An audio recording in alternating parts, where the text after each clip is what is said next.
Welcome to No Fret Guitar Camp. This is a session for instructors, potential instructors, people that are going to volunteer to be an instructor or be voluntold they're going to be an instructor. And there's basically two types. There's those of you who play guitar a lot and you say there's no way in 10 hours where we're going to be able to teach a kid to play. Well, we've done 45 different camps, 6 kids each, actually a total of 270 kids, and they all learn to play in just 10 hours. So it really can be done. The second type of person is the one who says, hey, all I can play is maybe a G and a C, maybe a D. That's about it. So I'm really not good enough to instruct. And I want to convince you that you are, because that's all we're going to teach the kids. We're going to teach them to play a G, a C, a D, maybe an E minor. Like, how hard is that? An E? And that's it. And if you can do that, and we're going to show you how, you will succeed and you will do it. But let me talk about what we're actually doing here. Because I know you're thinking, oh, I'm instructing guitar. I'm going to give these kids, we're going to give them this wonderful guitar. It's going to be theirs to keep. Matthew 6:25 brand. Do not worry, No Fret Guitar Camp. You'll figure it out. But what we're really doing is we're giving these kids hope. We're giving them joy. Kids today, there's so much depression. We're helping them deal with anxiety. We're helping them deal with worry. No fret, no worry, get that. And so what you're giving these kids is a lifetime gift. This isn't just a camp they'll come to, enjoy it for a week and go away and that's the end of it. This is a camp that they're going to come and have the lifetime gift of music. They'll have a way to go in the room and deal with stress and anxiety. So it's much more than just the guitar and lessons. You're doing a great thing and you're going to enjoy it and they're going to enjoy it. So let's get into it. As we start out, you need to let the kids know this is like a boot camp. They all have some image of what a boot camp is like. And so you tell them, hey, we're going to go, go, go, go, go. This is quick, quick, quick, quick, quick. Because you've got to keep them focused. It's only 10 hours. You really can't do it, but you got to keep them moving, keep them focused. And if they have that boot camp image, they're going to be more likely to go with you as you try to move them on. The next thing is you need to set their expectations. Let them know that they will succeed. You need to repeat that many, many times. They will succeed. Every kid has learned they will be able to do it, because they'll get discouraged after 2, 3, 4 hours. I still can't do it. My fingers hurt. You need to encourage them they can do it. All they have to do is try. We tell the kids, all you have to do is show up and try. And if you do that, you will succeed. Showing up is important. Day one, you need to make sure they know that they have to be there every day. If a kid misses one day, they're missing 20% of the content, and it's going to be very hard to do. So impress upon them, they need to show up, they just need to try, and at the end of the week, they will be able to play, they will be able to keep this guitar. That's all they have to do. So when you start out, day one, you present the guitars. And we recommend you present them in a box. I'll talk about that later. And they get this excitement, they get the guitar out, they're looking at it, they're fooling with it. It's really a lot of fun. You present the guitars. Then you present the picks. Show them, okay, what the picks do. We don't provide picks. You're gonna have to figure out your own picks. I'll talk about that in my tips and tricks section coming up later. Present the picks. Then the next thing we do, we love this, it's one of the signature moves of our camp. We talk about whack the strings. Now this is gonna get loud, so hang on. We tell them to take the pick, we show them how to hold it, we tell them to strum down, and what we find is kids at first, they're afraid they're gonna break them, and so they're just kind of sort of doing this, and they're saying, no, you need to whack them. So we have them hold their hand over the guitar where the strings are making that noise. Not that noise, that noise. And then we tell them whack it, and whack it hard. And then we have them whack it down and up. We show them how to move their wrists, down and up, down and up. Because then they're not getting jammed up in the strings, and then they're not being too tentative. They really get it. Also, new guitars, it helps tighten and loosen everything up. You can keep them in tune. So then the next thing you do is you present these like playbooks we have. This is the coach's playbook. We have the student playbooks. You present those to them and you show them how to use them. You show them in the playbook. I'm going to open this up and get back to the student playbook section, which is a part of the coach's playbook. And you show them the parts of the guitar, you show them the fingering, and you show them how to read these diagrams. And it's very important that you spend the time to show them how to use their fingers, read the diagrams, understand the strings and the frets, how to do that, because that'll be key as we get into learning the various chords. So spend some time doing that. And then we go into the really fun thing on day one, what we call the big E. Let me show you the big E. So we show them the fingering and how to make an E. And it'll take a while. They'll be in the wrong place. You put them in the right place. They'll be in the wrong place. You put them in the right place.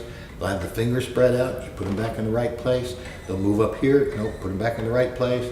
They'll lay them down. Nope, stand them up. Put them in the right place. You're going to do that many, many times. So once they learn the E, they can make a good noise and they'll like that. And then you tell them, in this camp, we don't tell them really notes. We don't teach them sharps and flats. We have a very tight curriculum to teach them G, C, D, and E minor. And then they can play hundreds of songs, as you well know. So we want to show them how to play the E. And then we tell them to keep the fingers the same way, just like this. Keep these fingers the same way. Don't spread them out. Keep them together. Don't spread them out. Keep them together. And just slide them up here to where the two fingers that are together are on the third dot. We show them the dots. We show them that they're dots on the edge, so they don't have to keep laying the guitar down. Show them the dots on the edge. Tell them to take two fingers up to the third dot and play it again. And then slide it back down. And then we tell them to slide them all the way up to the fourth dot. And slide them back down. And on day one, you can actually do this. And then they can play a song. Now there's a lot of different songs you can do with this. Let me just show you one, Amazing Grace. So we do, now remember, you're a volunteer instructor, I'm a volunteer, I can't sing. You don't have to sing, they don't have to sing well, but you have to sing.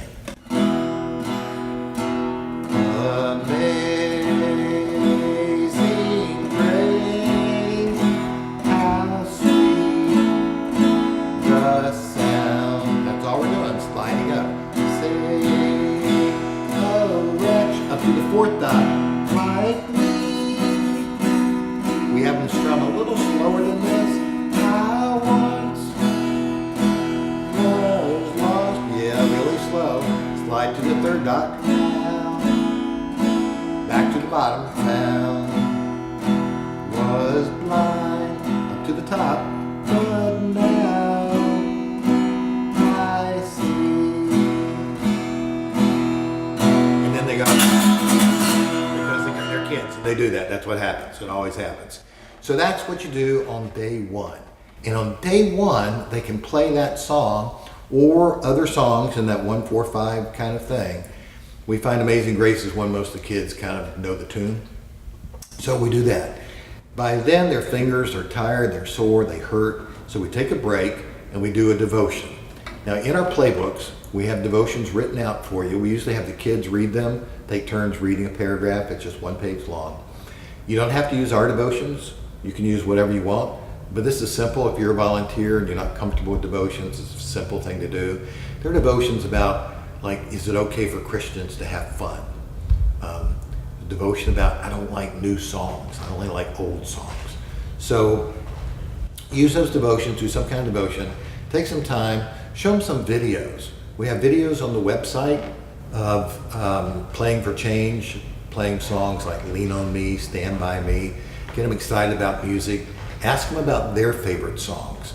Because one of the things that's key to the camp is finding a song that they can sing and they know and they like.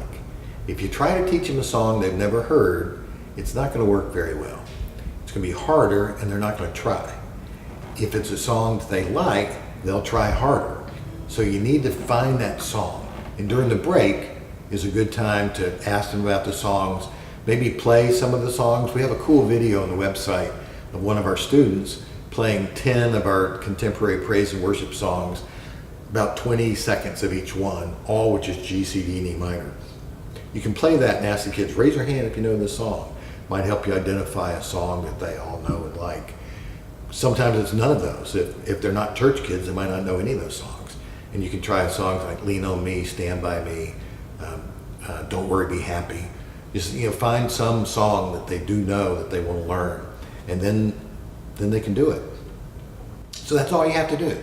You stay positive, reinforce them that they can do it, they can do it, they can do it, and you've got to get them to sing. Now, the last thing in this part is kids usually don't want to sing. Out of a group of 6, you may have 1 or 2 that'll sing and 4 say, I don't sing, I don't sing. So we do something to loosen them up. We tell them to say, I can shout. But we tell them to shout it. And all together, on 3, 1, 2, 3, I can shout! And they love to do that. And then it opens it up, they start making noise, and you get them to start singing. It really works. So that's it. All you have to do, few simple chords, G, C, D, E minor, and they're gonna have the lifetime gift of music. And importantly, they're gonna have that joy, they're gonna have hope, they're gonna have a way of dealing with anxiety and worry. You're gonna feel good, they're gonna feel good, it's gonna be great. You really can do it. Thanks. Okay, so a couple quick tips and tricks to help your camp. The first is about tuning. So what we recommend, it's a little more work for you, but we recommend you take the guitars out of the box, because these are brand new guitars, never been played. They're not tuned at all, and tune them up. Now when I say tune them up, just get another guitar, don't use the tuners, just get it close. Because when they're brand new, when you tune it, in literally 5 minutes, it's out of tune because it's stretching, bending, getting set. So tune it, come back 5 minutes later, retune it, and then let them set for a day.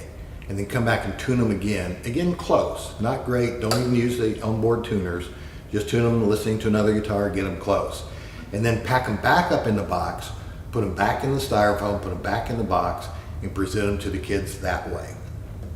We find in doing that, the kids are really excited to open the box, and they get to see that it is a brand new guitar that nobody's ever played, and that's really exciting.